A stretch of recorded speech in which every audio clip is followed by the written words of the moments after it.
उर्दू विरुद्ध युद्ध पुकारले पाहिजे. 6 जून 1944 रोजी सावरकरांनी वीर रामचंद्र शर्मा यांच्या उपोषणासंबंधी एक पत्रक काढले. त्याचा सारांश असा: जयपूरचे मुख्यमंत्री सर मिर्झा इस्माईल यांच्या हिंदू विरोधी कारभाराच्या निषेधार्थ प्रसिद्ध हिंदू संघटनी कार्यकर्ते वीर रामचंद्र शर्मा गेले 20 दिवस दिल्लीत उपोषण करीत आहेत. हिंदूंचा सबूळ नायनाट करण्याच्या दुष्ट बुद्धीने वागणाऱ्यांचे अशा उपोषणाने हृदय परिवर्तन होईल की नाही या प्रश्नाची चर्चा करण्यास वेळ नाही. सध्या वस्तुस्थिती अशी आहे की शर्माजींच्या सेवेला डॉक्टर्स नाहीत, तसेच शर्माजी काही उत्तेजक नि पोषक औषधेही घेत नाहीत. त्यामुळे त्यांची प्रकृती सतत क्षीण होत आहे. तसेच जयपूरमधील व्यवहार देवनागरीत लिहिलेल्या हिंदीमध्ये चालावा आणि उर्दू लिपी शिकण्याची सेवकांवर सक्ती नसावी, ह्या शर्मांच्या दोन्ही मागण्या हिंदुत्वाच्या दृष्टीने महत्वाच्या आहेत. सध्या मुसलमान समाज सर्व ठिकाणी उर्दूसाठी आग्रह धरीत आहे. सर्व मुसलमान संस्थानातून उर्दू हीच राज्यभाषा म्हणून मान्यता पावत आहे. एवढेच काय, पण बंगाल आणि कोकण येथील मुसलमान सुद्धा उर्दूसाठी आंदोलने करीत आहेत. त्या आंदोलनाचा एक भाग म्हणूनच सर मिर्झा 93% हिंदू वस्ती असलेल्या जयपूर ह्या हिंदू राज्यातही उर्दूचे प्रस्थ वाढवित आहेत. दैव एवढेच की त्याने अद्याप महाराजांना आणि त्यांच्या कुटुंबियांनाही गादीवर बसायचे तर उर्दू आलीच पाहिजे अशी आज्ञा काढली नाही. अशा परिस्थितीत देवनागरी हिंदी हीच आपली राष्ट्रभाषा आहे अथवा मातृभाषा आहे असे जे मानतात त्यांनी उर्दू विरुद्ध युद्ध पुकारले पाहिजे. कारण हा प्रश्न केवळ भाषेचा नसून राजकारणाचाही आहे. या युद्धाची पहिली तुतारी जयपुरात फुंकून इतर सर्व किरकोळ मतभेद बाजूला ठेवून सर्व हिंदूंनी एकमुखी मागणी करावी की जयपूरची राज्यभाषा म्हणून देवनागरी लिपीतील हिंदीलाच मान्यता मिळावी आणि उर्दू शिकण्याची अट काढून टाकावी. यासाठी श्रमविभाग म्हणून हे आंदोलन मुख्यतः हिंदी प्रांतातील हिंदी भाषेच्या अभिमान्यांनी चालवावे. हिंदू महासभा त्यांना सहाय्य करीलच, पण तिला पाकिस्तानपासून खेडेगावातील दंग्यांपर्यंत अनेक संकटांना तोंड द्यावे लागत आहे. त्यामुळे तिला ह्या आघाडीवरच सर्व लक्ष केंद्रित करता येणार नाही. मात्र हिंदी भाषी संस्थांना ती या लढ्यात सर्व प्रकाराने सहाय्य करील. याचा प्रारंभ म्हणून 15 जून ते 22 जून उर्दू विरोधी सप्ताह पाळावा. या सप्ताहात सर्व हिंदुत्वनिष्ठ संस्थांनी प्रस्ताव करून वीर शर्मा यांच्या मागण्यांना पाठिंबा द्यावा आणि हे प्रस्ताव जयपूरचे महाराज, राजकीय प्रतिनिधी आणि मुख्यमंत्री मिर्झा यांच्याकडे पाठवावेत. हिंदी वृत्तपत्रांनीही ह्या आंदोलनाचे समर्थन करावे, त्याला चालना द्यावी. नंतर शक्य त्या संस्थांनी महाराजांकडे शिष्टमंडळे पाठवावीत. तसेच संपूर्ण राजस्थानात ह्या मागणीचा प्रचार करावा. एवढे काम नेटाने झाले की महाराज आणि मिर्झाही हिंदूंची मागणी मानतील. पण हिंदू संघटकांनी हा प्रश्न सहज सुटेल असे न समजता ह्या लढाईत कोणत्याही विरोधास तोंड देण्यास सिद्ध राहावे, कारण हा पाकिस्तान विरोधी युद्धाचा एक भाग आहे. पंढरपूर यात्रेवरील बंदी उठवा. शासनाने पंढरपूरच्या आषाढी यात्रेवर बंदी घातली आहे. तरी या संबंधात काय करावे असे सावरकरांना विचारण्यात आले. तेव्हा त्यासंबंधी 15 जून 1944च्या पत्रकात सावरकरांनी लिहिले, काहीतरी चुकीच्याच समादेशामुळे राज्यपालांनी ही बंदी घातलेली दिसते. त्यांना बहुधा पंढरपूरचे महत्त्व माहीत नसावे. ख्रिश्चनांना रोम जितके पवित्र वाटते तितकेच मराठ्यांना पंढरपूर पवित्र वाटते. इतिहास काळात पंढरपूरची मूर्ती फोडणाऱ्या मुसलमान सरदारचे शिरच मराठ्यांच्या राजाने छाटून टाकले आणि ते थेट विजापूरला घुसले. हजच्या यात्रेला या युद्धकाळातही अनुज्ञा देणाऱ्या शासनाने पंढरपूर यात्रेला बंदी करावी हा हिंदूंवर अन्याय आहे. या संबंधात मी राज्यपालांना पत्र लिहून कळविले आहे की ह्या यात्रेला अनुज्ञा दिल्याने युद्ध प्रयत्नात किंवा अन्नधान्य उत्पादनात नि वाटपात कोणताही अडथळा येणार नाही. तरी ही परिस्थिती लक्षात घेऊन ही बंदी उठवावी. पंढरपूरच्या यात्रेकरूंचे अभिनंदन. सावरकरांच्या ह्या सावधानतेमुळे किंवा शासनाला बंदी घालणे इष्ट न वाटल्याने कसेही असो, पण पंढरपूरच्या यात्रेवरची बंदी उठली आणि ती यात्रा प्रतिवर्षापेक्षाही अधिक उत्साहाने आणि हिंदू संघटनेच्या जागृतीने यशस्वी झाली. त्यासंबंधी 5 जुलै 1944 रोजी काढलेल्या पत्रकात सावरकर लिहितात, पंढरपूरमध्ये एकाही यात्रेकरूने प्रवेश करू नये अशी आज्ञा असताही तेथे 1.5 लाख यात्रेकरू जमले. त्यांना धान्य देऊ नये अशी आज्ञा असताही त्या भागातील शेतकऱ्यांनी चपात्यांचे ढीग रचून यात्रेकरूंना अन्न पुरविले. उपहारगृहांना अन्न देण्याची बंदी असल्यामुळे तर तेथील नागरिकांनी हिंदू सभेच्या स्वयंसेवकांच्या मार्गदर्शनाने वेळी स्वतः अर्धपोटी राहून यात्रेकरूंना भोजन दिले. अशा प्रकारे पंढरपूरची यात्रा यशस्वी झाली. तिकडील गावोगावच्या हिंदूंनाही कळले की हिंदू महासभा हीच ह्या कार्ये लढणारी संस्था आहे. भागानगरनी भागलपूर नंतरचा हिंदू सभेचा हा एक मोठा विजय आहे.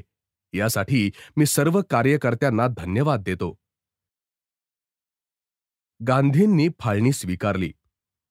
पाकिस्तानला गांधीजींनी काँग्रेसने मान्यता दिली तेव्हा त्यासंबंधी सावरकरांनी 14 जुलै 1944 रोजी एक विस्तृत पत्रक मुंबईतून प्रसिद्ध केले. त्यात ते लिहितात, ह्या योजनेला गांधींनी मान्यता दिली आहे. यात आश्चर्य वाटण्यासारखे काहीच नाही. कानपूरच्या माझ्या भाषणात मी हे सर्व सांगितले असून ते तंतोतंत खरे ठरले आहे. अतिमानुष असा आतला आवाज माझ्याजवळ असल्याने मला ढोंग करावयाचे असते तर आज मी मोठा भविष्यवादी म्हणून मिरवलो असतो. भारत सोडा चळवळीचा शेवट आता भारत तोडा अशा मागणीत होत आहे. पण या शोकांतिकेचे खलनायक एकटे राजाजी आहेत असे समजणे अन्यायाचे आहे. त्यांचा दोष एवढाच की ते गांधींच्या हातातील खेळणे बनले. यापुढेही राजाजींनी लक्षात ठेवावे की ते केवळ नावाचे राजे आहेत. हिंदुस्थानातील प्रांत ही काही त्यांची किंवा गांधींची वैयक्तिक मत्ता नाही की जी त्यांनी कोणालाही देऊन टाकावी. आमच्या ह्या पुण्यभूमीचा लहान सहान लचका तोडण्याचा विचार कोणा विश्वासघातकी भ्रांत राष्ट्रवाद्यांनी, लेचापेच्या मूर्खांनी किंवा स्वार्थ साधू लोकांनी केला तर त्यांना आव्हानित हिंदू महासभा नि हिंदू संघटनी जनता त्यांच्या मार्गात उभी आहे हे त्यांनी लक्षात ठेवावे. केवळ तात्कालिक लाभावर दृष्टी ठेवून गांधींनी त्यांचे भगतगण कोणाचीही संमती न घेता देशघात करू पाहत आहेत. अशा वेळी ज्या काँग्रेसी हिंदूंच्या अंगी हिंदू रक्त उसळत आहे, तसेच हिंदी राष्ट्राची एकता हे ज्या प्रागतिकांचे ब्रीद आहे, त्यांनी पाकिस्तान विरोधी आघाडी उघडण्याच्या कामी हिंदू महासभेशी सहकार्य करावे.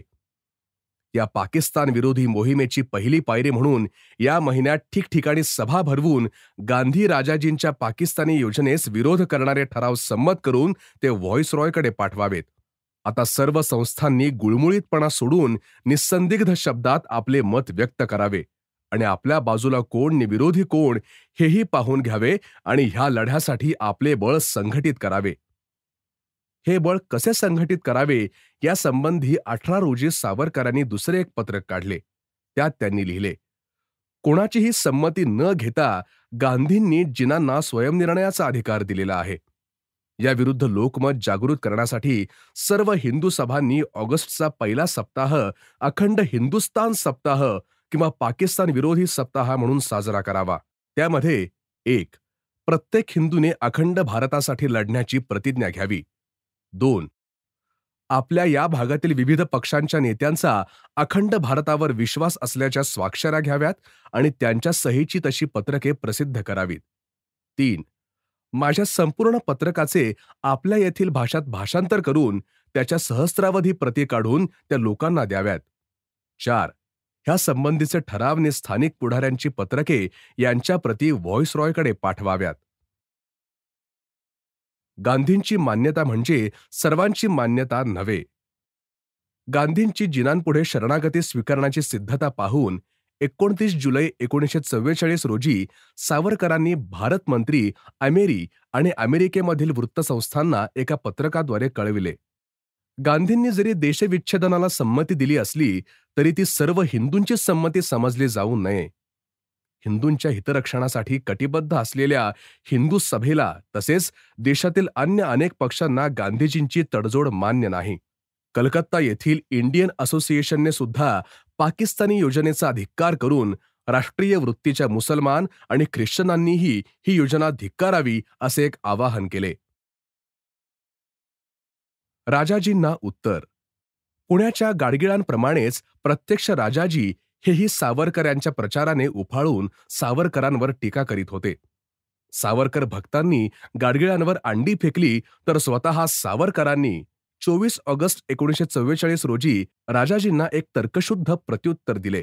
ते थोडक्यात असे: एका हिंदू महासभे वाचून सर्वांचा पाकिस्तानला पाठिंबा आहे असे म्हणून श्री राजगोपालाचार्य यांनी हिंदू सभेचा गौरव केला आहे असे मी समजतो.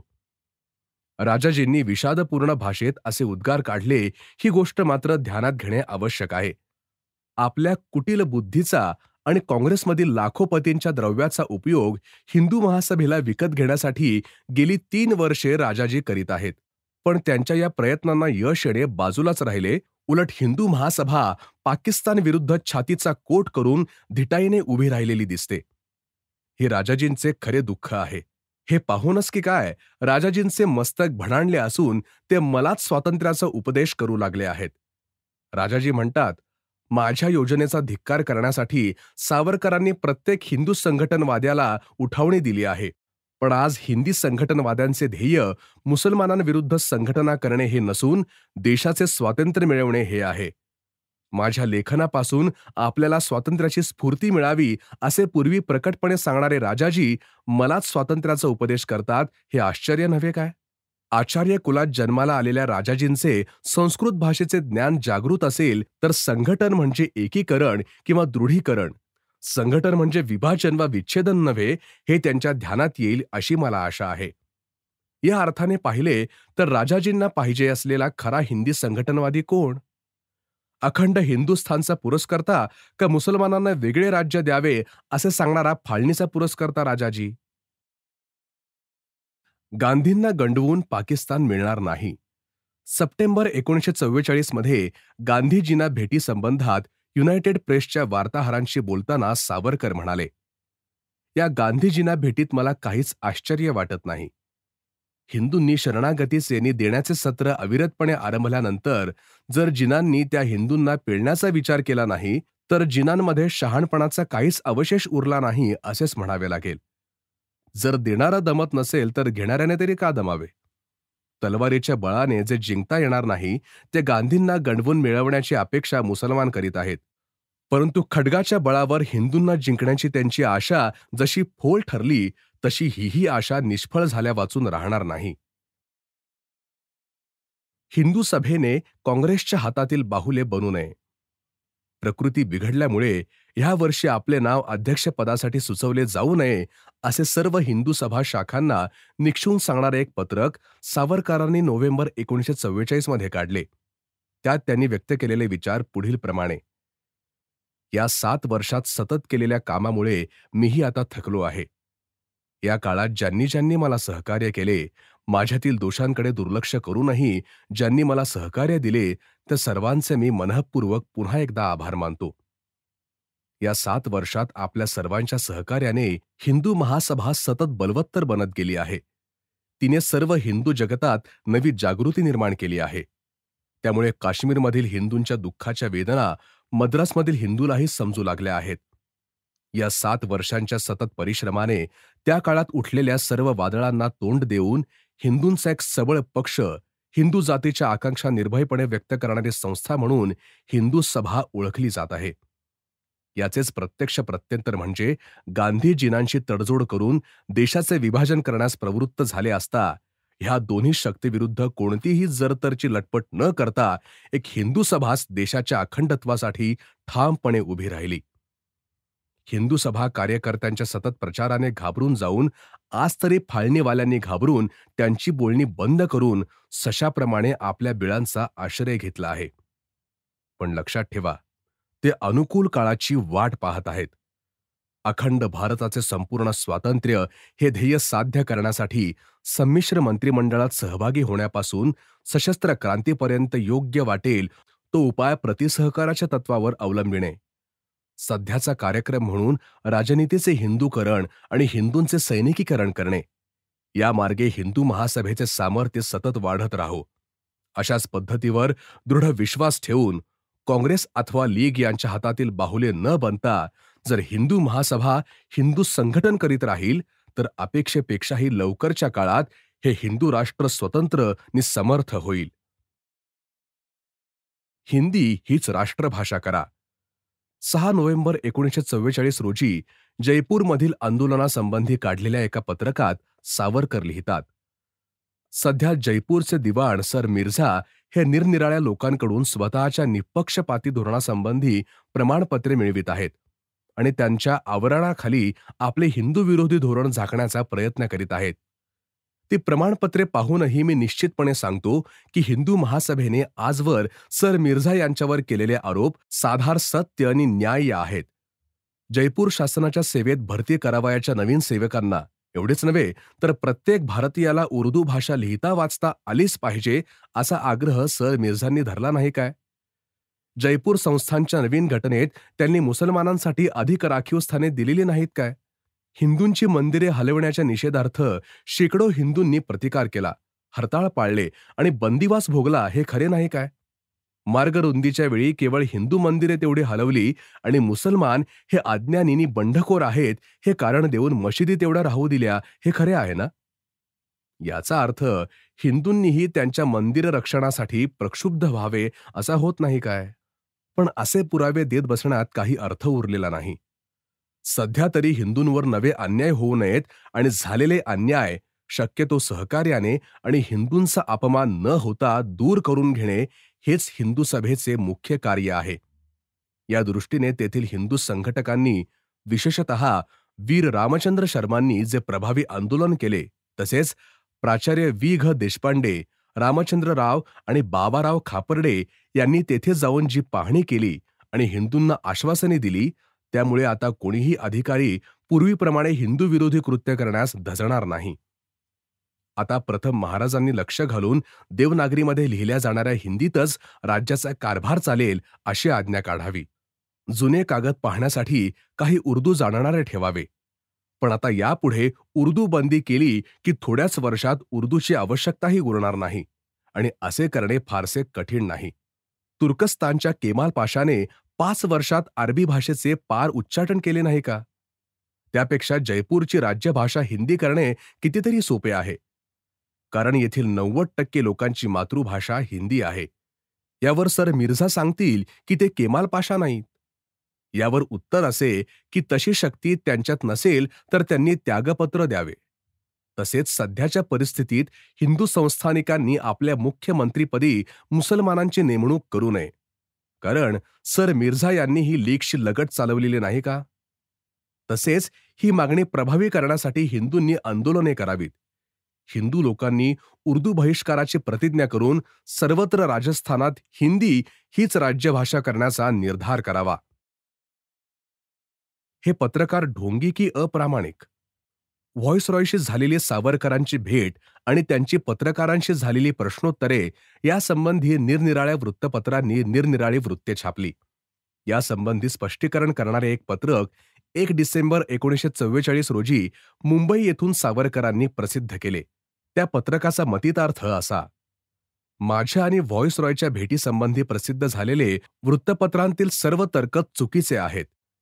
मी सत्यार्थ प्रकाशवरील बंदी उठवण्यासंबंधी व्हॉइसरॉयशी चर्चा केली असेच मी पत्रकारांना सांगितले.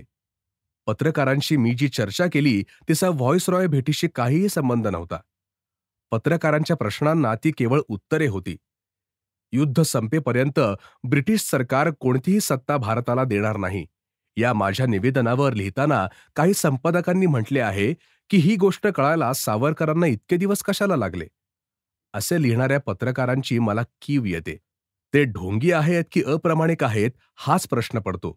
कारण अगदी युद्ध चालू झाले तेव्हापासून मी सांगत आलो आहे की ब्रिटन हे युद्ध लोकशाहीनी स्वातंत्र्य आदी उच्च ध्येयांसाठी लढत नसून केवळ साम्राज्य रक्षणासाठी लढत आहे.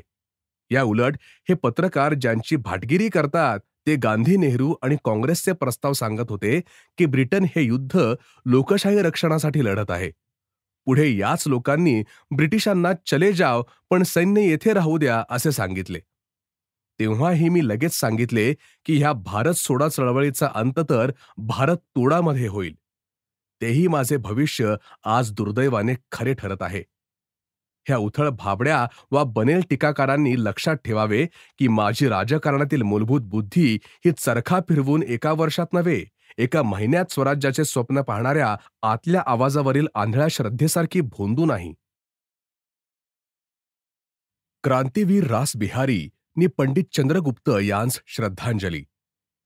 हिंदू सभेतील तरुण अनुयायी पंडित चंद्रगुप्त वेदालंकार नि दुसरे क्रांतिकारक सहकारी रासबिहारी बोस निधन पावल्याच्या दुःखद वार्ता समजल्या तेव्हा त्या दोघांही कर्मवीरांना सावरकरांनी जानेवारी 1945 मध्ये प्रकटपणे श्रद्धांजली वाहिली. तिचे शब्द असे: रासबिहारी बोस यांच्या निधनाची वार्ता ऐकून मला मोठा खेद झाला. ते आंतरराष्ट्रीय कीर्तीचे विद्वान, निर्वासित क्रांतिकारक नि हिंदुत्वनिष्ठ नेते होते. हिंदुस्थान नि जपान यांमधील संबंध दृढ करण्याचे महान कार्य त्यांनी केले. हिंदूंच्या पुनरुज्जीवनाच्या कार्यातील आघाडीचे एक प्रमुख नेते म्हणून त्यांचे नाव अजरामर राहील. जपानमधील हिंदू महासभेचे ते अध्यक्ष होते. युद्ध चालू झाल्यापासून त्यांच्या संबंधी वृत्त येणे बंद होते. जे पुन्हा वृत्त आले ते त्यांच्या निधनाचे. पंडित चंद्रगुप्त वेदालंकार यांच्या संबंधी त्यांचे शब्द असे: त्यांच्या अकाली निधनाचे वृत्त धक्का देणारे आहे. ते कर्तृत्ववान देशभक्त नि उत्तम वक्ते होते. त्यांच्या निधनाने हिंदू संघटन चळवळीची मोठी हानी झालेली आहे. ईश्वर त्यांच्या विद्याविभूषित पत्नीला हा दुःखभार सहन करण्याचे सामर्थ्य देवो. निजाम पुत्राला वेळीच विरोध करा. बहुसंख्य हिंदू निद्रिस्थ नि घाबरट झाले असताना त्यांना एक इशारा देणारे पत्रक सावरकरांनी जानेवारी 1945 मध्ये काढले. ते असे: पाकिस्तानच्या कल्पनेला वेळीच मूठमाती दिली नाही म्हणूनच आज ती एक धोंड होऊन उरावर बसली. ती स्थिती हळूहळू ह्या उस्मानी स्थानाची होऊ नये म्हणून तिला विरोधण्यास हवेच होते. त्या विरोधाचा श्रीगणेशा करावयास हिंदूंना निजामपुत्राच्या वऱ्हाडमधील आगमनाची ही आयतीच संधी मिळाली आहे. त्यावेळी त्याच्या आगमनास विरोध करण्यासाठी सर्वात शिष्टतम मार्ग म्हणजे प्रत्येक ठिकाणच्या हिंदुत्वनिष्ठ संस्थांनी आपापल्या सभा करून निजामपुत्रांना कळवावे की आपण आपली वऱ्हाडचा राजपुत्रही आम्हा हिंदूस अत्यंत अपमानकारक आणि इतिहासदृष्ट्या निव्वळ लफंगेगिरीची पदवी प्रथम सोडून द्यावी आणि मगच वऱ्हाडात यावे. एक माननीय राजपुत्र म्हणून वऱ्हाडात ज्या हिंदूंनी कळत वा नकळत त्या निजामच्या राजपुत्रास बोलाविले असेल त्यांनी धर्मवीर डॉक्टर मुंजे यांनी आधीच सुचवल्याप्रमाणे त्या राजपुत्रास स्पष्टपणे कळवावे की ह्या मानपत्राचा किंवा सन्मानाचा असा अर्थ मुळीच होत नाही की ह्या योगे वऱ्हाड निजामला द्यावा असे आमचे मत आहे. त्या प्रकरणाशी आमच्या ह्या सन्मान समारंभाचा काही एक संबंध नाही. तिसरे असे की ह्या हिंदुत्वनिष्ठ संस्थांच्या आणि हिंदू आमंत्रकांच्या अनेक सूचना मिळाल्या असताही जर त्यास न जुमानता हैदराबादचे राजपुत्र म्हणून आले तर अशा आगंतुकांचा निषेध करण्यासाठी वऱ्हाडच्या हिंदुत्वनिष्ठ जनतेने शक्य तेथे प्रकट आणि शक्य नाही तेथे संस्थानिक सभा भरवून निषेधाचे ठराव करावे आणि त्यांच्या प्रती व्हॉइसरॉय, गव्हर्नर आणि निजाम यांना धाडाव्या.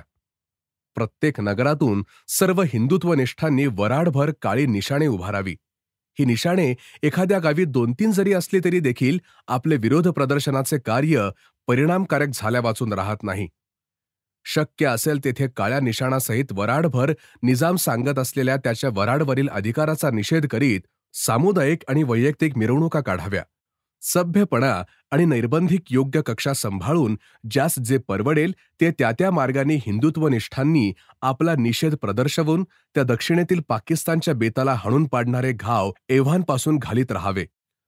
खरा इतिहास असा आहे की उदगीर, खर्डा प्रभृती अनेक समरांगणात निजामला धूळ चारून आम्ही मराठ्यांनी वऱ्हाडात हिंदू राज्य प्रस्थापित केले होते तेव्हा वऱ्हाडचे राजपुत्र जर कोणाला म्हणावयाचेच असेल तर ते आमच्या श्रीमान भोसल्यांच्या राजपुत्रालाच होय. वऱ्हाडच्या पायात आधीच पडलेली ब्रिटिश सत्तेची जडबेडी दुस्सह आहे म्हणून ही दुसरी निजामी बेडी हिंदूंनी पत्करावयाची काय?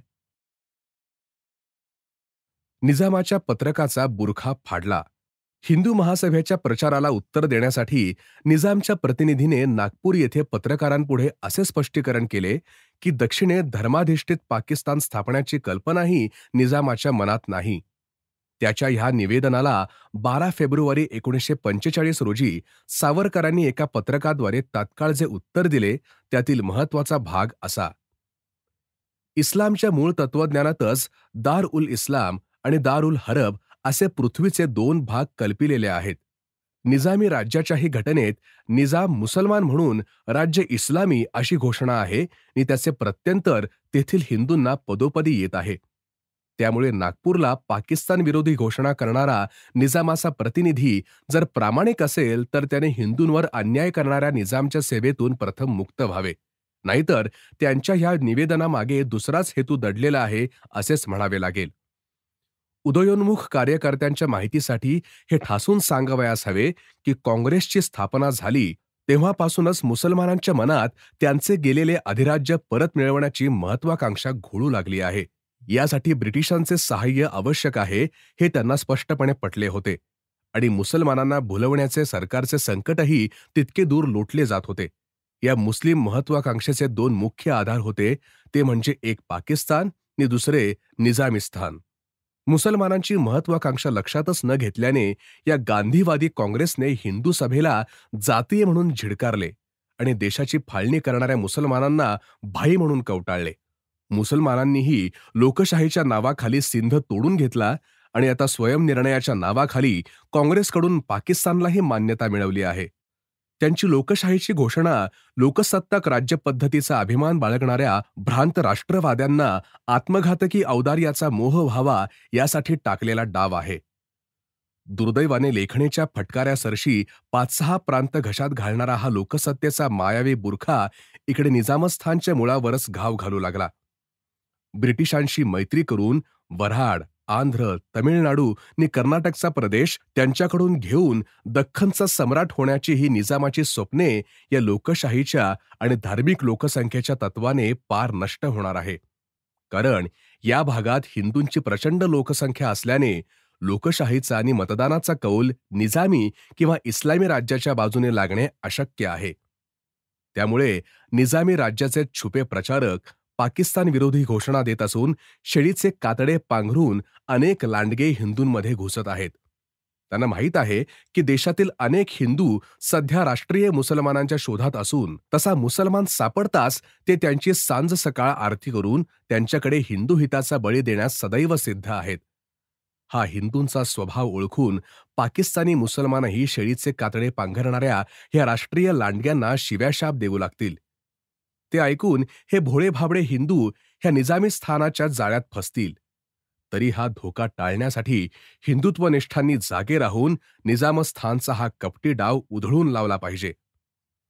निजामी प्रचारक ब्रिटिश आणि निजाम यांमधील जुन्या कागदपत्रांचा संधीचा आधार देऊन हिंदुस्थानचा भूप्रदेश निजामाला द्यावा अशी मागणी करीत आहेत. पण जर जुन्याच कागदांचा आधार घ्यायचा असेल तर ते कागद 100 वर्षांपूर्वीचेच कशाला पाहता? त्या आधीचे कागद पहा, म्हणजे तुम्हाला त्या आधारे हा विशाल हिंदुस्थान हिंदू राज्यातच ठेवावा लागेल. तसेच मुसलमानांनी लक्षात ठेवावे की त्यांच्याप्रमाणेच हिंदूंनाही काही महत्वाकांक्षा आहेत आणि त्या साध्य करून घेण्यासाठी ही हिंदू जाती सहस्रावधी वर्षे पिढी मागून पिढी लढत आली असून आजही जिवंत आहे. हिंदूंनी आपला हा प्राचीन काळापासूनचा तेजस्वी इतिहास लक्षात घेऊन कोणाही हिंदूने भाकरीच्या तुकड्याने फसून आपल्या जातीचा विश्वासघात करू नये. भुलाभाई लियाकत कराराला विरोध.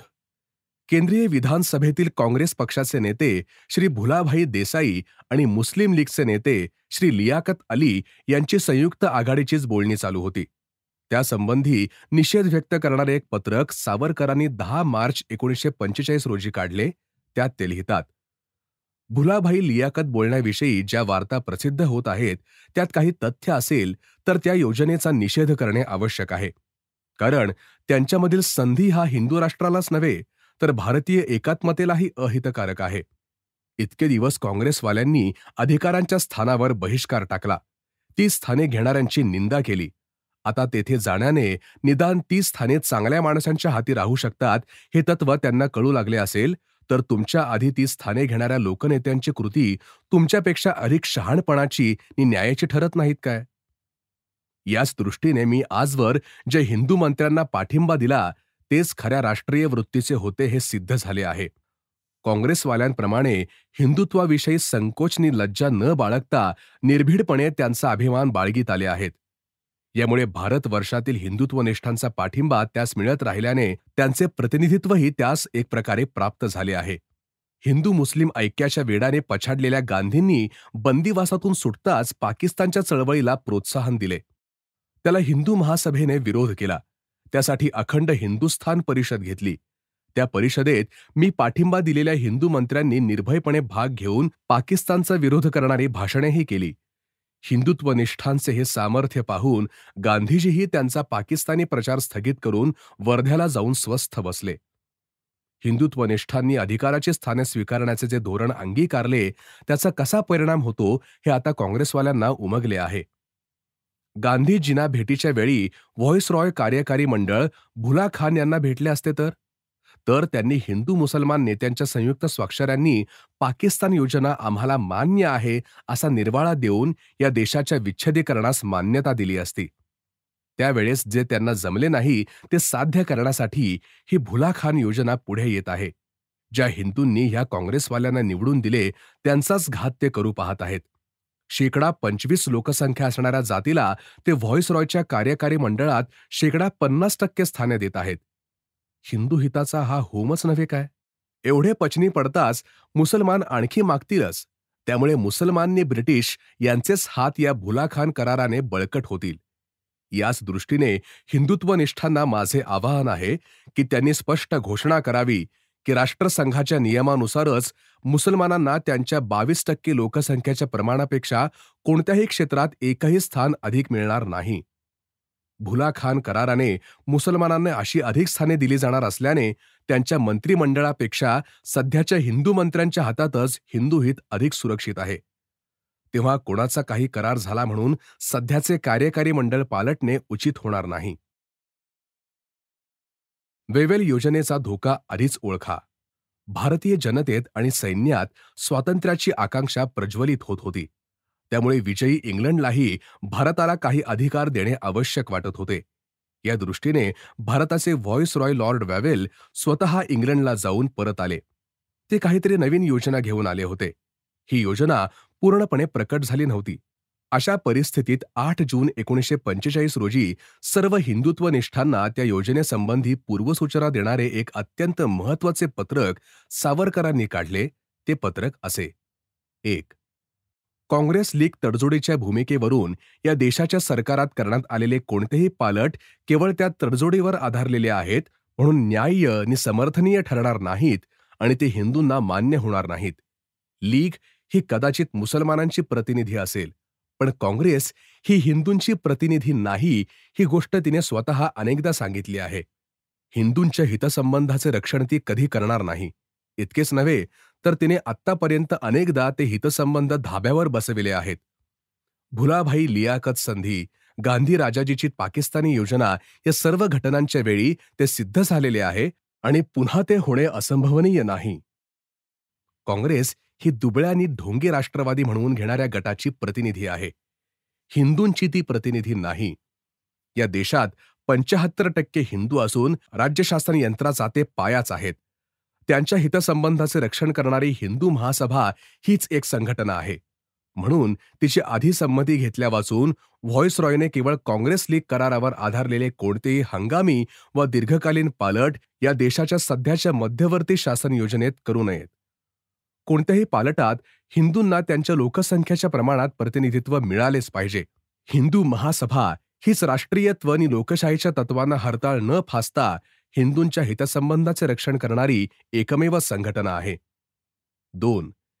हिंदुस्थानच्या राजकीय प्रश्नासंबंधी उडवण्यात येणाऱ्या सर्व वावड्यांमध्ये सर्वत्र एक मूलभूत चुकीची कल्पना असते की हिंदू हे बहुसंख्य आहेत आणि म्हणून त्यांनी अल्पसंख्य मुसलमानांना वाटणारी हिंदूंच्या वर्चस्वाची भीती नष्ट करण्यासाठी राखीव जागा, विशेष प्रतिनिधित्व, स्वतंत्र मतदारसंघ आणि इतर विशेष अधिकार देऊन स्वतः दुबळे होणे हे न्याय्यच आहे.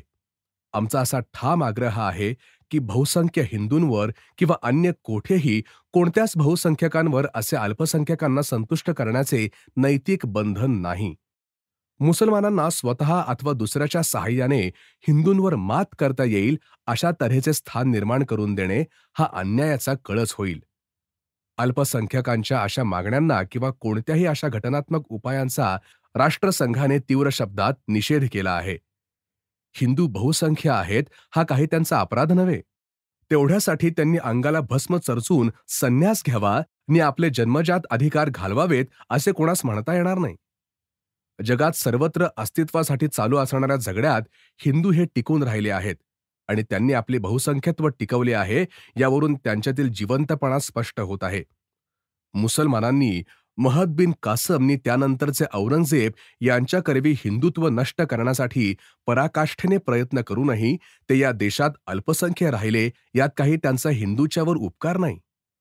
महम्मद कासम किंवा औरंगजेब यांना जे साधले नाही ते जिना आणि मौलाना आझाद यांनाही साधणार नाही. अल्पसंख्य मुसलमानांना जर हिंदू वर्चस्वाची भीती वाटत असेल तर त्यांनी बहुसंख्य हिंदूंना आपले स्नेही करून घ्यावयास हवे.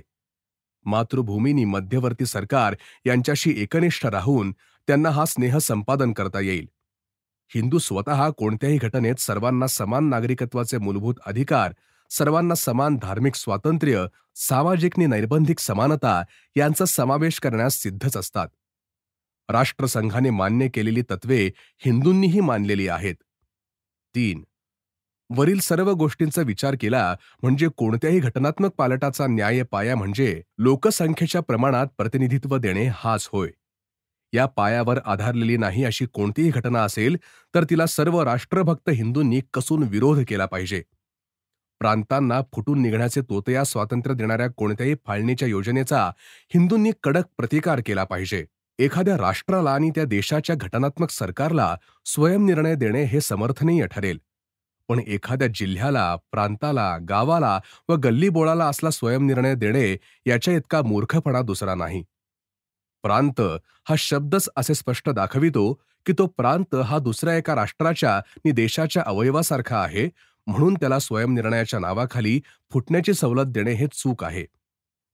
थोडक्यात म्हणजे हिंदूंनी काँग्रेस लीग तडजोडीवर आधारलेल्या आणि हिंदू महासभेची संमती नसलेल्या कोणत्याही पालटाला कसून विरोध करावा. सध्याच्या व्हॉइसरॉयच्या कार्यकारी मंडळापेक्षा या करारावर आधारलेले कार्यकारी मंडळ हे हिंदूंना निश्चितपणे अधिक अपायकारक होईल असे मी ठामपणाने सांगतो.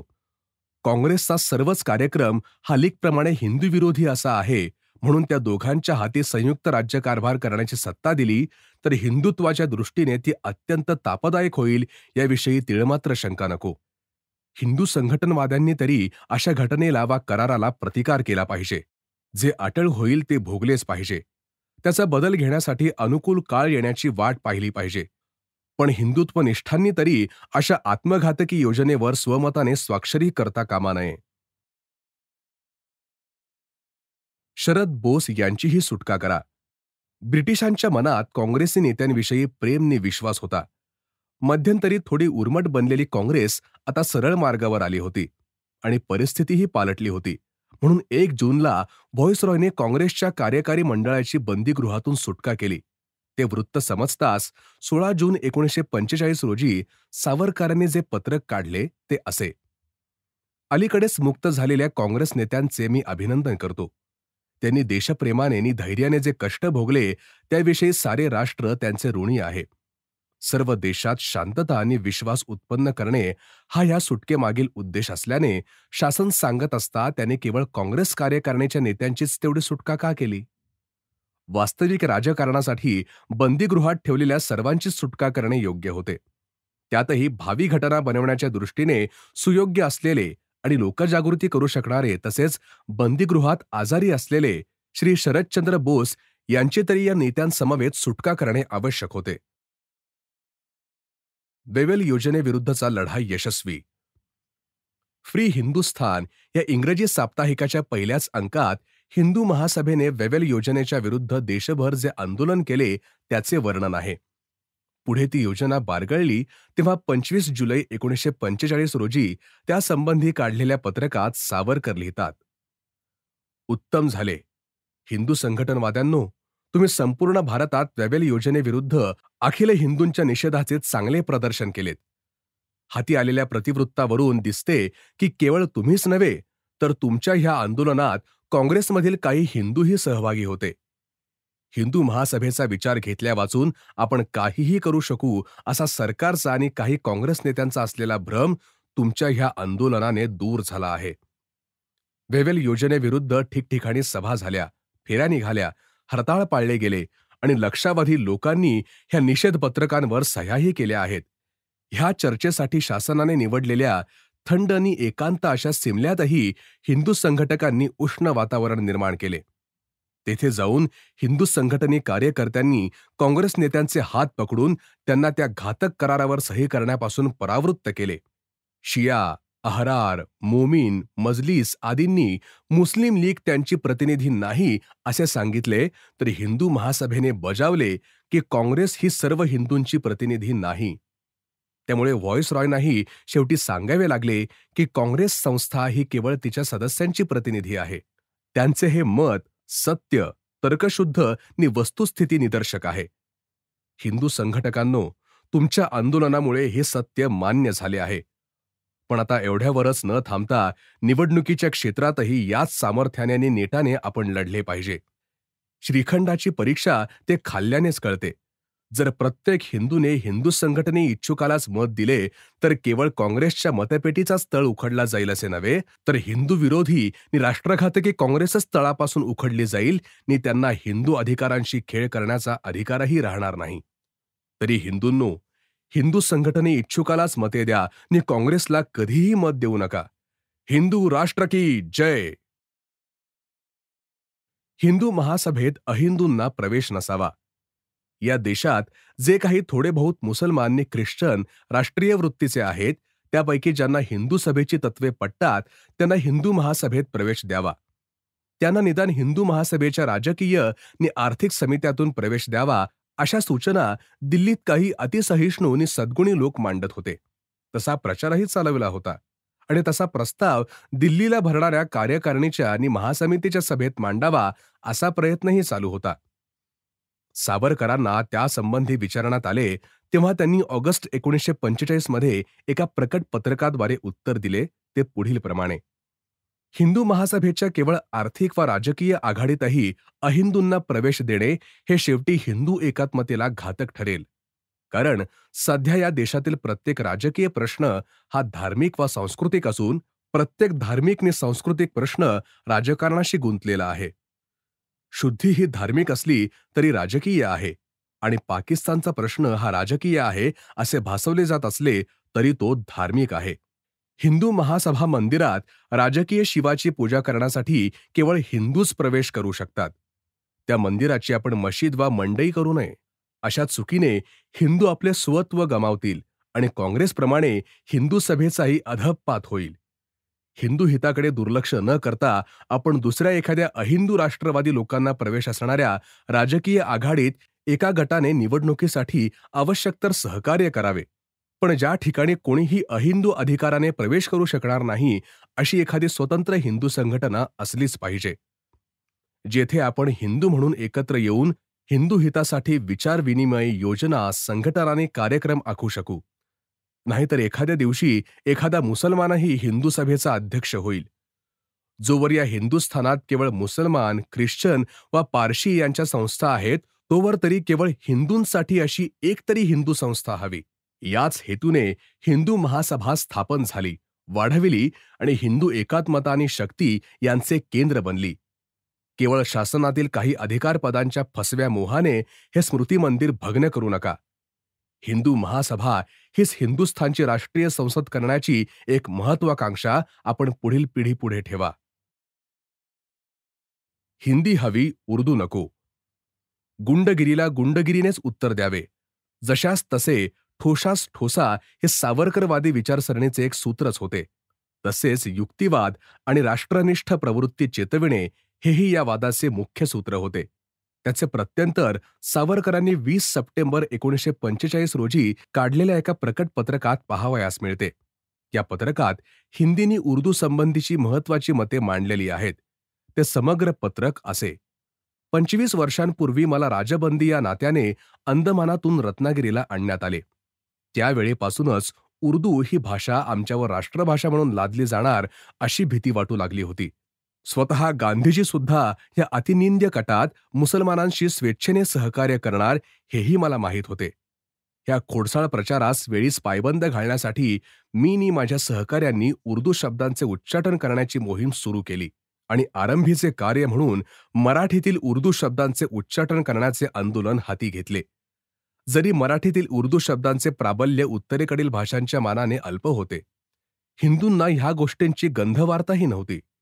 त्यांनी नेहमीच्या सुस्तीत माझ्या चळवळीला काल्पनिक नि धर्मवेडेपणाची अशी दूषणे लावली. इतकेच नव्हे, तर हिंदी हीच राष्ट्रभाषा असावी असे म्हणणाऱ्या हिंदूंकडूनच लक्षावधी रुपये जमा करून ते उर्दू किंवा हिंदुस्थानी ही भाषा राष्ट्रातील प्रत्येकाला शिकवण्याच्या कामी उपयोजिले जाऊ लागले. प्रथम आम्ही हिंदीत शिकवित आहोत असा त्यांनी बहाणा केला. नंतर हिंदी म्हणजेच हिंदुस्थानी असा प्रचार केला आणि आता आपल्या पोतडीत लपविलेले उर्दूरूपी मांजराचे पिल्लू त्यांनी उघडपणे बाहेर काढले असून खरा राष्ट्रीय म्हणवून घेणाऱ्यांनी उर्दू लिपीनी भाषा शिकलीच पाहिजे असा आक्रोश त्यांनी मुक्त कंठाने चालविला आहे. आम्ही वर उल्लेखिलेली मराठी भाषा तरी उर्दूच्या कचाट्यातून सोडवण्याची चळवळ उर्दू शब्द कित्येक शतके मराठीत रूढ झाले असताही कल्पनेच्या बाहेर यशस्वी होत चालली. तिचा धक्का सर्व मराठी भाषिकांना बसल्याविना राहिला नाही आणि जी केवळ एक नवी चळवळ होती ती मराठी लेखकांची नैसर्गिक प्रवृत्ती होऊन बसली. मराठी प्रतिशब्द असेल त्या अर्थाचा उर्दू शब्द वापरणे आता निषिद्ध ठरले असून नवीन प्रतिशब्द संस्कृतातून निर्मिले जात आहेत. कारण संस्कृत ही अखिल हिंदू राष्ट्राची देवभाषा असून सर्व देशी भाषांची मातृभाषा आहे. शब्द सौंदर्यात नि समृद्ध शब्दकोशात तिची बरोबरी कोणतीही भाषा करू शकत नाही. हीच उर्दू बहिष्काराची मोहीम हिंदी भाषेमधून चालू व्हावी यासाठी मी बरेच प्रयत्न केले. माझ्या मित्रांना पत्रे लिहून विशेषतः हिंदी ही मातृभाषा असणाऱ्यांनी तरी याकडे लक्ष द्यावे असे सुचविले. आम्हाला हिंदी ही राष्ट्रभाषा वाटते, पण त्यांची तर ती राष्ट्रभाषाच केवळ नसून मातृभाषा सुद्धा आहे. कारण बोबडे बोल ते बोलू लागले तेव्हाच आईच्या दुधाप्रमाणे तिचाच आधार त्यांनी घेतला. म्हणून आग्रा, लखनौ इत्यादी विभागातील हिंदी भाषा बोलणाऱ्या हिंदूंनी आपल्या मातृभाषेलाच प्राधान्य देण्यात यावे असा आग्रह धरून उर्दूलाच राष्ट्रभाषेच्या सिंहासनावर चढवण्याच्या गांधी नि मुसलमान यांच्या कटाविरुद्ध बंड पुकारले असे समजले तेव्हा मला अत्यानंद झाला. गांधीजींची वर्धा स्कीम, त्यांचा नवा हिंदुस्थानी तालिमी संघ इत्यादी प्रचार सभा, नभोवाणीचे उर्दू प्रेमाचे धोरण, प्रत्येक मुसलमानी संस्थानिकांनी आपल्या संस्थानात उर्दूची केलेली सक्ती, निरनिराळ्या शिक्षण संस्थातून उर्दू हेच शिक्षणाचे माध्यम ठेवण्याची घेण्यात येणारी दक्षता, सैनिकी परीक्षांच्या प्रश्नपत्रिकात सुद्धा उर्दूमधून ठेवण्यासारखी उदाहरणे ही सर्व हिंदी भाषेवरील चढाईची दृश्य स्वरूपेच आहेत. त्यामुळे आमची राष्ट्रभाषा हिंदी ही भयंकर संकटात सापडलेली आहे आणि म्हणून हिंदी विरोधी अर्थात हिंदू विरोधी चळवळींच्या निषेधार्थ हिंदूंनी एक दिवस आपला निषेध सर्व हिंदुस्थानभर प्रकट करावा ही सूचना या दृष्टीने स्वागतार्ह आहे. परंतु प्रत्येक प्रतिकाराचे बळ मागे असल्याविना नुसत्या निषेधाचा काहीही उपयोग होणार नाही. उर्दू शब्दांवर बहिष्कार टाकण्याची प्रतिकारक गोष्ट तर सर्वस्वी आपल्या हातातीलच आहे. परकीय वस्तूंवर बहिष्कार घालण्याची चळवळ स्वदेशी उद्योगधंद्यांना पोषक होऊन त्या क्षेत्रात आपली प्रगतीच झाली म्हणून काँग्रेसमध्ये असणाऱ्या वा महासभेत असणाऱ्या सर्व हिंदूंनी या निषेध दिनामध्ये भाग घेऊन निश्चय करावा की कोणाही हिंदूने उर्दू भाषा लिहू, वाचू किंवा बोलू नये नि अशास्त्रीय उर्दू लिपी शिकूही नये. हिंदूंच्या हितसंबंधाला धोका येईल असा प्रसंग आला तरच हा नियम मोडावा, नाहीपेक्षा कडकपणे पाळावा. उर्दूला एवढे आक्रमक स्वरूप कशाने आले आहे ही हिंदूंना माहीत नाही काय? मुसलमानांच्या कारवायांमुळे नव्हे, तर राजा तोडरमल्लांपासून गांधींपर्यंत निर्माण झालेल्या सर्व फितूर देशद्रोहांच्या प्रयत्नांमुळे नि हिंदुस्थानी तालिमी संघासारख्या संस्थांमुळेच ही उर्दू इतकी आक्रमक बनली आहे. हे ध्यानात ठेवून वृत्तपत्रकर्त्यांनी नि वक्त्यांनी उर्दूवर कडकडीत बहिष्कार टाकला पाहिजे. नवदेत यावनी भाषा प्राणैहि कंठकतैरपि हा आपल्या पूर्वजांचा नियम त्यांनी मनःपूर्वक पाळावा. अशा रीतीने शक्य त्या सर्व मार्गांनी उर्दूवर बहिष्कार घालण्याच्या चळवळीला राजकीयदृष्ट्याही पाठिंबा मिळाला पाहिजे. तेही हिंदूंनो सर्वस्वी तुमच्याच स्वाधीन आहे हे विसरू नका. सर्वांनी विशेषतः हिंदू मतदारांनी लक्षात ठेवावे की काँग्रेसला मते दिली तर तुमच्यावर पंडित नेहरू, पंडित पंत आणि गांधी या मौलानांच्या नेत्रसंकेतानुसार नाचणाऱ्या बाहुल्यांचे राज्य सुरू झाले की सरकारी राज्य यंत्राचे सर्व सामर्थ्य हिंदीला गाडून टाकून उर्दूला राजमान्यता देण्यासाठीच उपयोजण्यात येईल. विशेषतः शिक्षण खात्यात जर उर्दूचा धुडगूस राजरोसपणे सुरू होईल, तर मुसलमानी राजवटीप्रमाणेच या काँग्रेसवाल्यांच्या राज्यातही हिंदू मुलामुलींना उर्दू भाषा लिहावयास नि वाचावयास येणे अत्यावश्यक ठरविले जाईल. यासाठी आपली मातृभाषा व राष्ट्रभाषा हिंदी जिवंत राहावी असे वाटत असेल, तर त्यांनी उर्दूवर बहिष्कार टाकूनच न थांबता काँग्रेसला मते न देण्याचाही निर्धार केला पाहिजे. म्हणून हिंदूंनो, हिंदू संघटनवाल्यांनाच मते द्या. हिंदू संघटनवादी ह्या हिंदी विरोधी धोरणाला काहीतरी आळा घालण्याचा प्रयत्न करतील. नुसता उर्दूचा निषेध करूनच ते थांबणार नाहीत, तर हिंदी ही राष्ट्रभाषा आणि देवनागरी ही राष्ट्रलिपी यांनाही ते उत्तेजन देतील. म्हणूनच हिंदू बांधवांनो, उठा नि कार्यास लागा. हिंदू सभेला विजयी करा. निवडणुकीच्या वेळी सावरकरांनी निरनिराळ्या कार्यकर्त्यांना लहान मोठी अनेक पत्रे पाठवून त्यांना निवडणूक लढण्यास प्रवृत्त केले, धीर दिला. हा धीर निर्माण करण्यासाठी सावरकरांनी 22 ऑक्टोबर 1945 रोजी एक विस्तृत पत्रक काढले. त्यातील महत्वाचा भाग असा: आज अनेक काँग्रेसवाल्यांच्या मनातही हिंदू हिताची तळमळ जिवंत असलेली दिसत आहे. त्यांना आजच्या काँग्रेसच्या चुकाही स्पष्ट दिसत असल्या तरीही ते काँग्रेसलाच चिकटून आहेत, कारण त्यांना वाटते की काँग्रेस पुढे मागे ह्या चुका सुधारील. ह्या चुकीच्या विश्वासाने प्रेरित झालेले सहस्त्रावधी हिंदू पुढारी नि अनुयायी अजूनही काँग्रेसमध्येच आहेत, कारण त्यांना तिचा आणि तिच्यापासून मिळणाऱ्या लाभांचा मोह सुटत नाही. पण कित्येक निश्चयी हिंदूंनी तो मोह लाथाडून काँग्रेस सोडून दिली. निवडणुकीत निश्चित यश नि लोकप्रियता मिळवून देणारे काँग्रेसचे तिकीट त्यांनी टाकून दिले, कारण त्यांना पटले आहे की आजची काँग्रेस ही टिळकांची व अखंड हिंदुस्थानचे स्वातंत्र्य मिळवू इच्छिणारी खरी इंडियन नॅशनल काँग्रेस राहिलेलीच नाही. याचे काही पुरावे असे: 1. आजची काँग्रेस देशाचे तुकडे करण्यास प्रवृत्त झाली असून तिने पाकिस्तानला आणि स्वयंनिर्णयाला मान्यता दिली आहे. 2. पूर्वीच्या खऱ्या राष्ट्रीय सभेने खऱ्या राष्ट्रीय वृत्तीने सर्व नागरिकांविषयी न्याय्य नि समान दृष्टी ठेवली होती, परंतु जातीय विषमता हे आजच्या काँग्रेसचे जीवनकार्य दिसून येते. या जातीयतेमुळेच आपली प्रतिष्ठा वाढली असे तिला वाटते आहे. त्यामुळे तिने एका हिंदूला एकच मत आणि एका मुसलमानाला 3 मते असले भरमसाठ प्रतिनिधित्व स्वीकारले असून मुसलमानांनी हिंदूंवर मोठा उपकार केला एवढेच नाही, तर एका घोर संकटातून आपण देशाला वाचविले असे वेडे समाधान या काँग्रेस नेत्यांना वाटत आहे. पण एवढ्यानेही मुसलमानांचे समाधान झाले नाही. तेव्हा काँग्रेसने त्यांना समान प्रतिनिधित्व मान्य केले. मुसलमानांना प्रसन्न करण्यासाठी काँग्रेसी मुख्यमंत्र्यांनी हिंदूंवर अनेक बंधने घातली आहेत.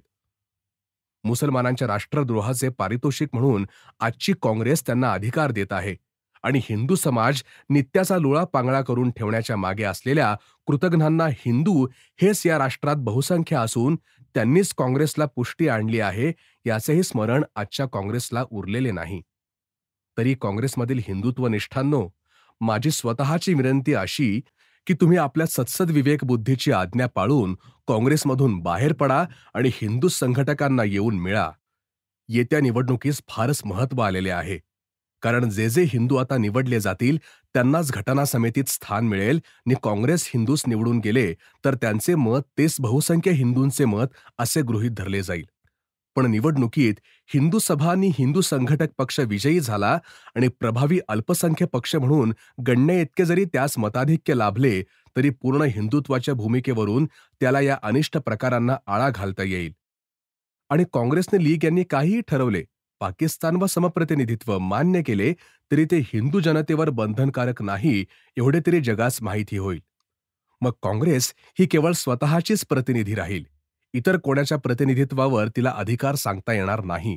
हिंदू जाती पृथ्वीतलावर राहावी, हिंदूंचा सन्मान निष्कलंक राहावा, आपला हिंदुस्थान अखंड नि एकराष्ट्र राहावा, राजकीय दृष्ट्या तो स्वतंत्र राहावा, एक बलशाली राष्ट्र या नात्याने त्याला वैभवाची प्राप्ती व्हावी असे हिंदूंनो तुम्हाला वाटत असेल तर तुम्हास काँग्रेस सोडणे अपरिहार्यच आहे. तुम्ही हिंदू संघटन पक्षातच ते ध्येय सिद्ध करू शकाल.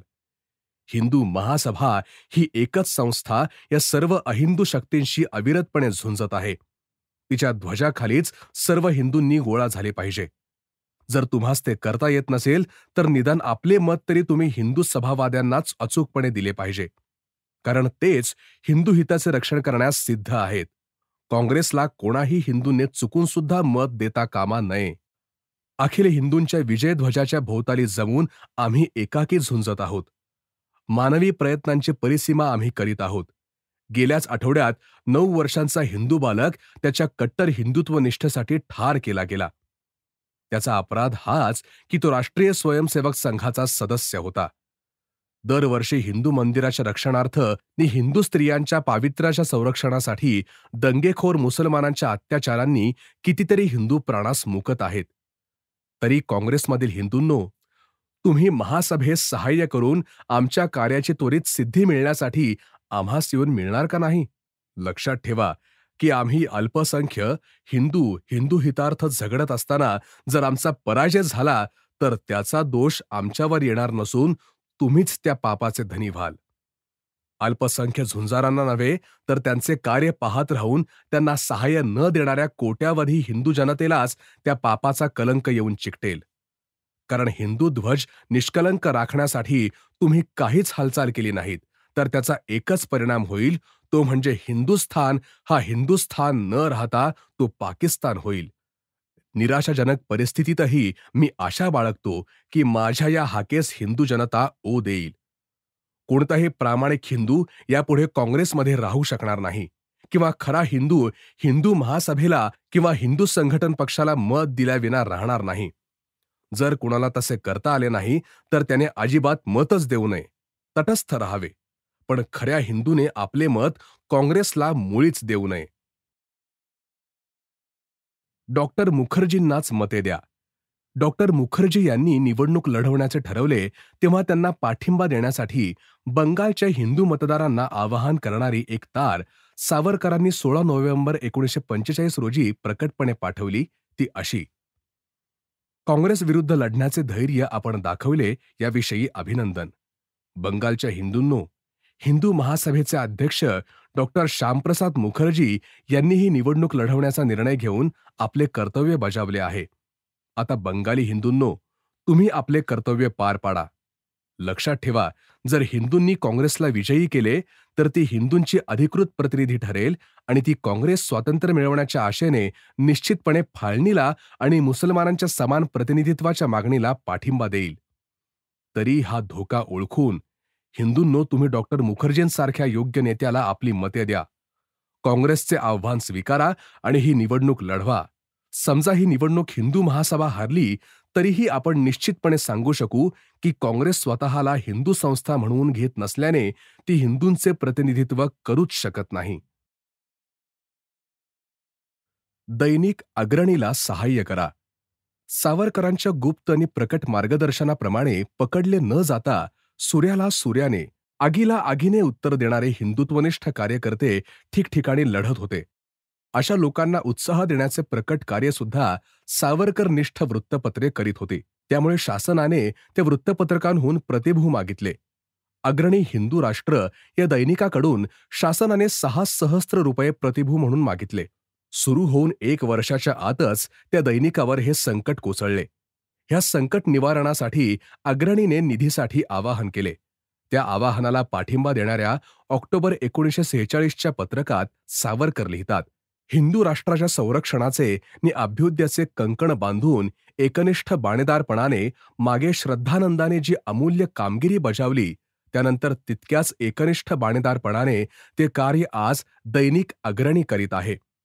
हिंदू संघटनाच्या समर्थनार्थ काही वृत्तपत्रे आपापल्या परीने आज हिंदू राष्ट्राची जी सेवा करीत आहेत ती तर अभिनंदनीय आहेच, परंतु हिंदुत्वनिष्ठांच्या आघाडीवर अखिल हिंदू ध्वज हाती घेऊन झुंजणारा असा अग्रणी हाच आहे. साऱ्या बृहन महाराष्ट्रात त्याच्या होत असलेल्या प्रचाराने नि पडत असलेल्या प्रभावाने अग्रणीने आज हे स्थान पटकावलेले आहे. ही माऱ्याची जागा तो झुंजवीत आहे नि ह्या हिंदुत्वाच्या झुंजार सेवेसाठी त्याला 6,000 रुपयांचा प्रतिभू देण्याचा भुर्दंड झाला आहे. हा भुर्दंड अग्रणीलाच नव्हे तर आपल्यालाच झाला आहे, असेच हिंदुत्वाचा अभिमान असलेल्या प्रत्येक हिंदूने समजले पाहिजे, मग तो कोणत्याही पक्षात असे नका.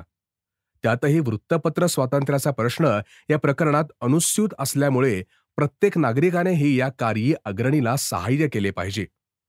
आनंदाची गोष्ट ही की अशा पक्षनिरपेक्ष अभिमानाने काँग्रेस प्रभृती संस्थांमध्ये असलेले आपले अनेक हिंदू बंधू आणि वृत्तपत्रे अग्रणीस अशी सहानुभूती दाखवित आहेत. प्रतिभूसाठी मागितलेले 6 सहस्त्र रुपये एकमुठी देणारे 10-5 सज्जन मिळू शकतील. ती त्यांची हिंदुत्वनिष्ठा व्यक्तिशः गौरवास्पद आहे. परंतु माझी इच्छा अशी आहे की यावेळी हिंदुत्वनिष्ठांच्या सामुदायिक सहाय्याचे निदर्शन झाले पाहिजे. यासाठीच हा अग्रणी निधी ऑक्टोबर अंतापर्यंत चालू ठेवावा आणि महाराष्ट्राच्या कानाकोपऱ्यातून शक्य तितक्या हिंदूंनी आपल्या पैशाचा अग्रणीवर पाऊस पाडावा. यासाठी उत्तम योजना अशी, प्रत्येक हिंदुत्वनिष्ठ कुटुंबाने निदान ₹1 ह्या कार्यास द्यावा.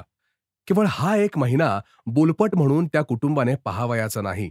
इतके ठरवले आणि तो रुपया अग्रणीकडे धाडला तरीही प्रत्येक कुटुंबाला इतकी बचत कोणताही आर्थिक ताण न पडता करता येईल. एकटे पुणे सुद्धा ही रक्कम अशा पद्धतीने उभारू शकेल. परंतु आपल्याला हिंदुत्वनिष्ठेचे सामुदायिक निदर्शन हवे आहे. यास्तव प्रत्येक गावी, चाळीतून आपापल्या मित्रमंडळींकडून स्वयंसेवक स्त्री पुरुषांनी प्रत्येक हिंदुत्वाभिमानी हिंदू कुटुंबाकडून निदान ₹1 गोळा करून शक्य तितक्या त्वरेने अग्रणी कार्यालयाकडे धाडावा. महाराष्ट्रातील सहस्त्रावरी हिंदू माझ्या विनंतीस मान देतील अशी आशा वाटणारा वी. दास सावरकर. हिंदू होण्याचा निश्चय कृतीत उतरवा.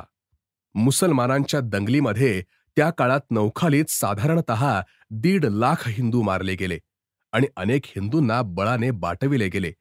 अशा बळाने बाटविल्या गेलेल्या काही हिंदूंकडून आम्हाला शुद्ध करून घ्या अशी पत्रे सावरकरांकडे आली. त्या पत्रांना नोव्हेंबर 1946 मध्ये सावरकरांनी एका पत्रकाद्वारे जे उत्तर दिले ते या विषयासंबंधात महत्वाचे आणि चिरंतन मार्गदर्शक असणारे आहे. ते पत्रक असे: महाशय, आपले 19 नोव्हेंबर 1946 चे पत्र पावले. 1. पूर्वी बळाने बाटवून मुसलमान केलेले हिंदूंचे आपण वंशज आहात आणि सध्या वाळीत आहात. या दुस्थितीतून आपण अनेक जण परत हिंदू धर्मात हिंदू राष्ट्रात येण्यास सिद्ध आहात हे वाचून हिंदू संघटने पुढाऱ्यांना आनंद वाटला. आपल्यास एक विनंती करावयाची आहे, तीही की हिंदूंच्या प्रचंड जागृतीमुळे मुसलमानांवर पडलेल्या बहिष्काराचा आपणाला त्रास होत आहे. एवढ्यासाठी आपणास पूर्वी आपल्याच असलेल्या हिंदू समाजात परत यावेसे वाटते.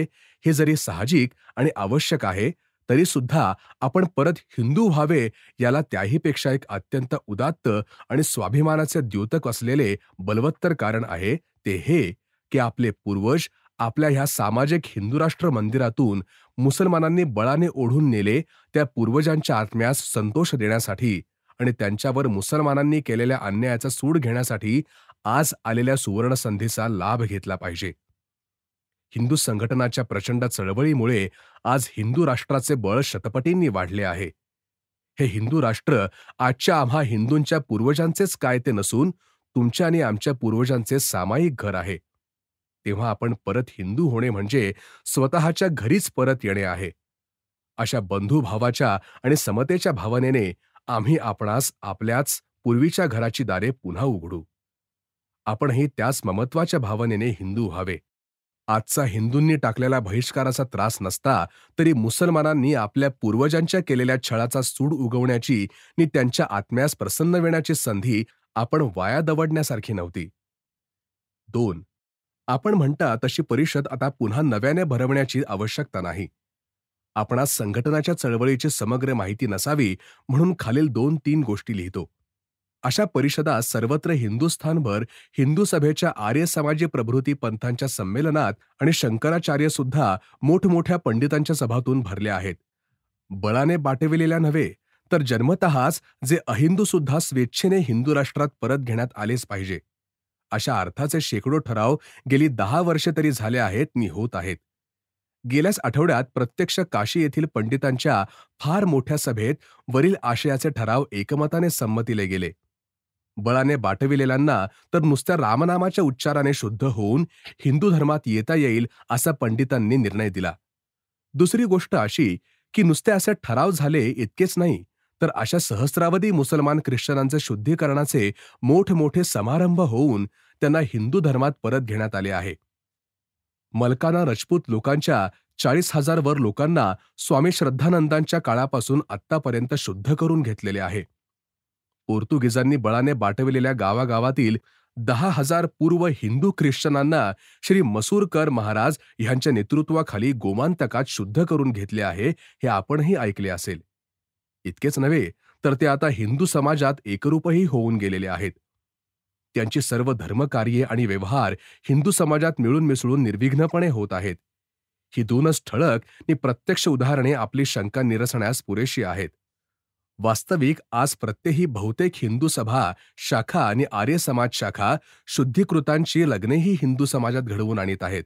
फार काय, गेल्या 6 महिन्यात पोलिश स्त्रिया आणि इटालियन स्त्रियांना पुणे आणि कोल्हापूर येथे शुद्ध करून घेण्यात आले आणि त्यांच्याशी उच्चवर्णीय हिंदू तरुणांनी सर्व संमतीने सशास्त्र विवाहही केले, हे आपण वृत्तपत्रातून वाचले असेल.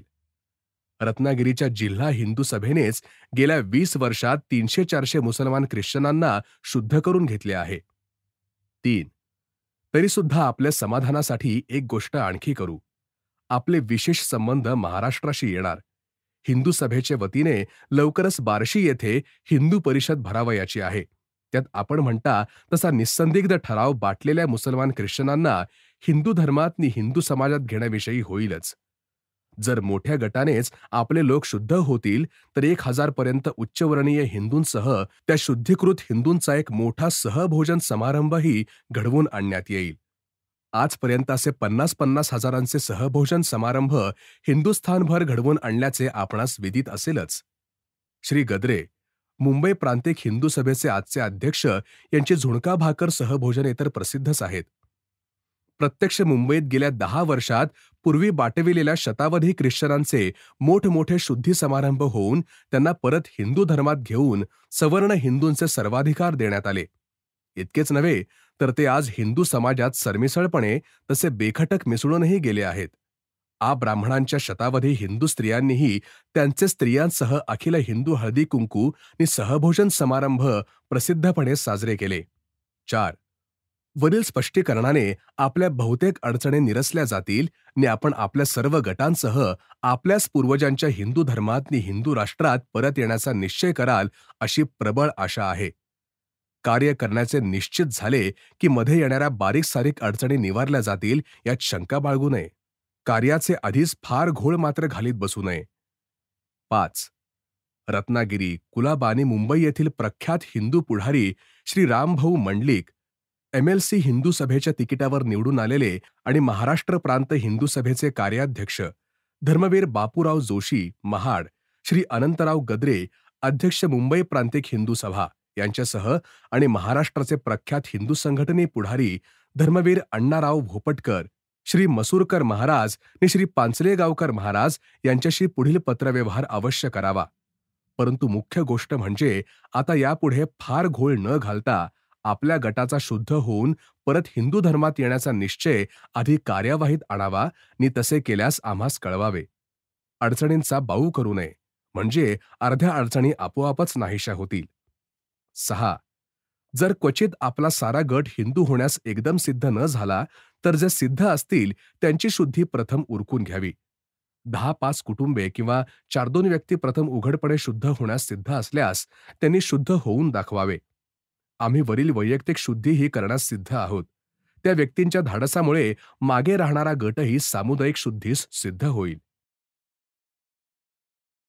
अस्पृश्यता लवकर नष्ट करा. सावरकर अस्पृश्यता निवारणाच्या प्रश्नापुरते काँग्रेसशी सहकार्य करण्यास सिद्ध असता याचा एक पुरावा म्हणजे त्यांनी दलित सेवक या धुळ्याहून प्रसिद्ध होणाऱ्या पत्राचे संपादक श्री V.N. बर्वे यांना जानेवारी 1947 मध्ये पाठविलेले पत्र.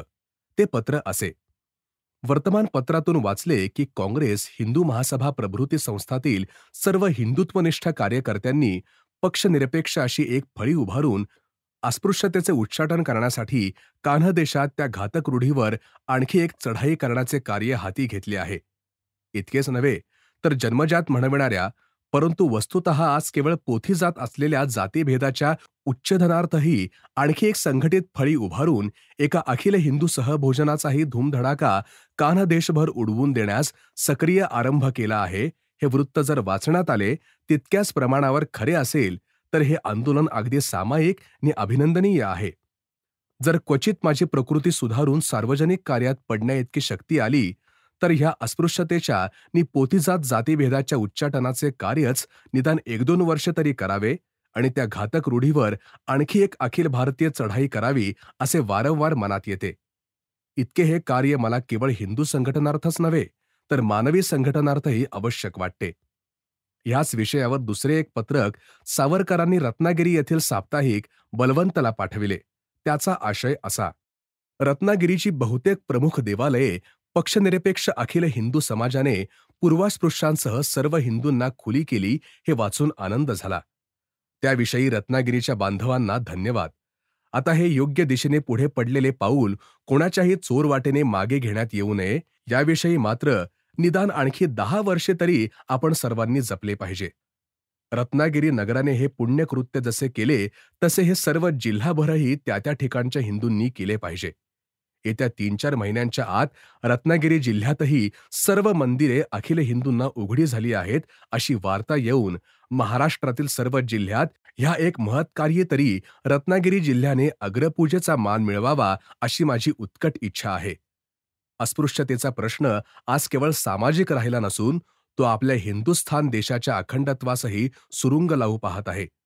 तो प्रश्न एक महत्वाचे राजकीय संकटही होऊ पाहत आहे. हे आता सुज्ञांना काही सांगावयास पाहिजे असे नाही.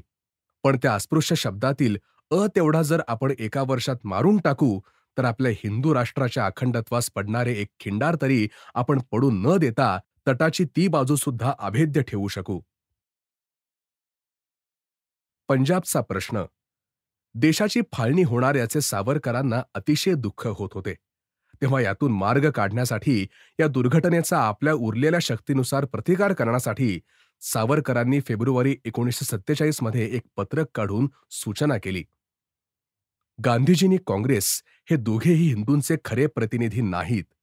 ते स्वतःलाही हिंदूंचे प्रतिनिधी मानित नाहीत. म्हणून पंजाब प्रश्नाची चर्चा करताना हिंदू महासभेचे अध्यक्ष श्री भोपटकर आणि शिखांचे पुढारी मास्टर तारासिंग यांना अवश्य बोलवण्यात यावे. बंगालचे विभाजन. बंगालच्या फाळणीबद्दल एक विस्तृत पत्रक सावरकरांनी 2 एप्रिल 1947 रोजी प्रसिद्ध केले. ते असे: अखंड हिंदुस्थानच्या विभाजनाचा कट असफल करण्यासाठी आपण प्रथम त्यांचे पाकिस्तान दुभंगले पाहिजे. त्यासाठी 3 गोष्टी प्रथम कराव्यात. पहिले पाऊल, पश्चिम बंगाल हा हिंदू प्रांत निर्माण करावा. दुसरे पाऊल, पडेल ते मूल्य देऊन आसामात घुसलेल्या मुसलमानांना हाकलावे, म्हणजे ते पूर्व पाकिस्तान 2 हिंदू प्रांतांच्या कैचीत सापडेल. तिसरे पाऊल म्हणजे पूर्व पंजाब हा हिंदू शीख प्रांत निर्माण करावा आणि सिंधमधील बहुसंख्याक हिंदू जिल्हे मुंबई राज्याला जोडावेत. अशा प्रकारे 10 मोठे हिंदू प्रांत एकत्र करून अखंड हिंदुस्थानचे असे एक सुसंघटित आणि बलिष्ठ मध्यवर्ती राज्य निर्माण करावे, की जे थोड्याच काळात फुटून निघणाऱ्या पाकिस्तानी प्रदेशालाही अधिक परिणामकारक पद्धतीने ह्या हिंदी संघराज्याला जोडून घेईल. पण जर आपण मुसलमानी प्रांतात हिंदूंना ज्या प्रकारे वागवले जाईल, त्याच पद्धतीने हिंदू प्रांतातील मुस्लिम अल्पसंख्याकांना वागवले जाईल असे ठामपणे सांगितले नाही आणि त्याप्रमाणे प्रत्यक्ष कार्यवाही केली नाही, तर वर सांगितलेले सर्व उपाय किंवा कोणतीही फसवी योजना हिंदूंचे संरक्षण करू शकणार नाही. ह्या सूचनांमुळे जिना गांधींनी सुराहावर संतापत आहेत. याचाच अर्थ ह्या सूचना हिंदू जगताला लाभदायक असून मुस्लिम महत्वाकांक्षेला मारक आहेत. म्हणून आता नेटाची आंदोलने आणि प्रत्यक्ष कृती करून हे सर्व कार्य पूर्ण केले पाहिजे. कोल्हापूर छत्रपतींचे अभिनंदन. मार्च 1947 मध्ये सावरकरांनी कोल्हापूरच्या नूतन छत्रपतींचे त्यांच्या राज्यारोहणानिमित्त अभिनंदन करताना लिहिले: या गादीची प्राणप्रतिष्ठाच हिंदू राष्ट्राचे आणि हिंदू धर्माच्या संरक्षणार्थ आणि संवर्धनार्थ झालेली असल्याने आपणही तेच ब्रीद एका हिंदू छत्रपतीला शोभेल अशा बाणेदारपणाने पाळाल, अशी आशा आहे. पुढे जून 1947 मध्ये ह्या राज्यारोहणाचा कोल्हापूर येथे मोठा उत्सव करण्यात आला. त्यावेळी सावरकर स्वतः उपस्थित न राहता त्यांनी एका पत्राद्वारे त्यांना लिहिले की हे छत्रपती शिवाजी महाराजांचे सिंहासन महाराष्ट्रावर होणारे हिंदू विरोधी संभाव्य आक्रमण मुळात मोडून टाकण्याचे सामर्थ्य शहाजी राजांना देते. सर्व हिंदू संस्थानिकांची सैनिकीनी वायुदल शक्ती संघटित करून हिंदू जगतावर होणारे आक्रमण थांबविले तरच गेलेले सर्व पुन्हा मिळवता येईल. भोपाळ संबंधी पत्रक. बहुतेक हिंदू संस्थानिक, हिंदू नेते हिंदू लोक राजकीय दृष्टीने हिंदुत्व विसरलेलेच होते. ज्या काही संस्थानात थोडी हिंदुत्वाची जागृती होती, त्यापैकी मुसलमानी राजवटीच्या भोपाळ संस्थानातील हिंदू, हिंदू सभेच्या ध्वजाखाली संघटित होत होते. त्यामुळे भोपाळमध्ये नव्यानेच स्थापन झालेल्या मंत्रिमंडळात हिंदू सभेचे प्रतिनिधी श्री भैरव प्रसादजी यांना मंत्रिपद देण्यात आले. तेव्हा त्यांचे अभिनंदन करताना 15 एप्रिल 1947 रोजी काढलेल्या एका पत्रकात सावरकर लिहितात, भोपाळ संस्थानातील अल्पसंख्य मुसलमानांना जितके अधिकार आहेत, तितके अधिकार बहुसंख्य हिंदूंना मिळाले नसले आणि नव्या सुधारणेमध्ये कित्येक वैगुण्य असली तरी हिंदू सभेला मिळालेले एक मंत्रिपद ही गोष्टही हिंदूंच्या दृष्टीने स्वागतार्ह आहे. त्यायोगे हिंदूंचे प्रतिनिधित्व मान्य करण्यात आले आहे. आता हे अधिकाराचे स्थान आपल्याला मिळाले असले तरी आपण त्यांच्या आहारी जाता कामा नये. भोपाळमधील हिंदूंचे अधिकार कोणते आहेत याची तेथील हिंदूंना जाणीव करून देण्याच्या दृष्टीने या महत्त्वाच्या अधिकारपदाचा भोपाळमधील हिंदू संघटनवादी उपयोग करून घेतील असा मला विश्वास वाटतो. या मंत्रिमंडळात काँग्रेसला कोणाचे प्रतिनिधित्व म्हणून घेण्यात आले? मुस्लिम लीग मुसलमानांचे प्रतिनिधित्व करते, तसेच हिंदू महासभा हिंदूंचे प्रतिनिधित्व करते. असे असता काँग्रेसला ह्या मंत्रिमंडळात स्थान देण्यात आले. ते हिंदूंच्या अधिकाराला सुरुंग लावणारे ठरले आहे. त्या दृष्टीने नबाबी धोरण यशस्वी झाले आहे, कारण काँग्रेसने तिचा प्रतिनिधी म्हणून एका मुसलमानाचीच निवड केल्याने तेथील मंत्र्यांमध्ये आधीच अधिक असलेली मुसलमानांची संख्या आणखी वाढली आहे. काँग्रेसने हिंदूंवर केलेला हा अन्याय तेथील हिंदूंनी लक्षात घ्यावा. दंग्यांतील हिंदू कार्यकर्त्यांचे अभिनंदन. मुसलमान वस्तीत राहणाऱ्या हिंदूंना संरक्षण देणे, दंगल पीडित हिंदूंना सर्व प्रकारे सहाय्य करणे, समुद्रमार्गे कोकणात जाणाऱ्या हिंदूंना मुस्लिम वस्तीतून जाताना आणि येताना संरक्षण देणे, अशी अनेक कामे त्यावेळी मुंबईची हिंदू महासभा करीत असे. ही कामे करणाऱ्या हिंदू सभेतील काही निवडक कार्यकर्त्यांचा धर्मवीर ल. ब. भोपटकर यांच्या अध्यक्षतेखाली पुणे येथे एक प्रकट सत्कार करण्यात आला.